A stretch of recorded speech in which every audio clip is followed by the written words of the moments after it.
राज ठाकरेंच्या फतव्याची आहे। राज ठाकरे यांच्या फतव्यावरून संजय राऊत यांनी चांगला सल्लाबोल केलेला आहे। राज ठाकरे महाराष्ट्र द्रोह्यांच्या मांडीला मांडी लावून बसलेले आहेत अशी टीका राऊत करतायत। सध्या देशात संविधान वाचवण्याची लढाई आहे। संविधान वाचवण्याची लढाई सुरू असताना हे फतवे काढतायत।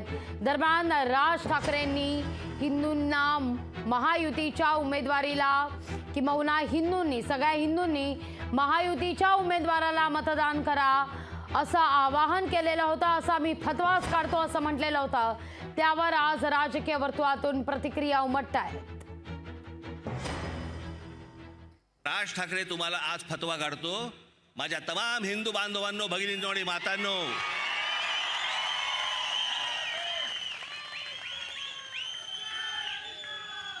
मुरलीधर मोहोळ असतील, भारतीय जनता पक्षाचे काही अजून इतर कुठचे शिंदेचे, अजित पवारांचे जे उमेदवार असतील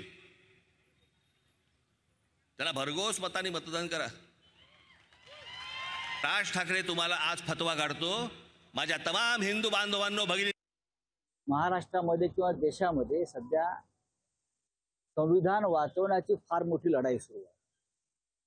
या देशातली लोकशाही, या देशातलं स्वातंत्र्य आणि संविधान धोक्यात आलेला असताना हिंदू, मुसलमान, ख्रिश्चन, शीख, जैन, बुद्ध या देशामधले सगळ्या जाती धर्माचे, पंथाचे लोक संविधान वाचवण्यासाठी रस्त्यावर उतरू इच्छित आहेत, मतदानाच्या माध्यमातून सत्ता परिवर्तन करू इच्छित आहेत।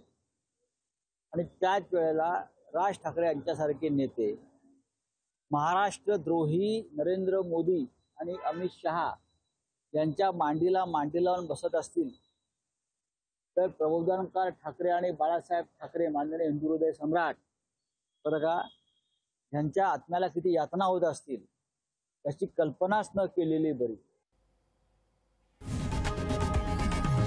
लोकशाही मराठी ऐका, पहा, जागरूक रहा।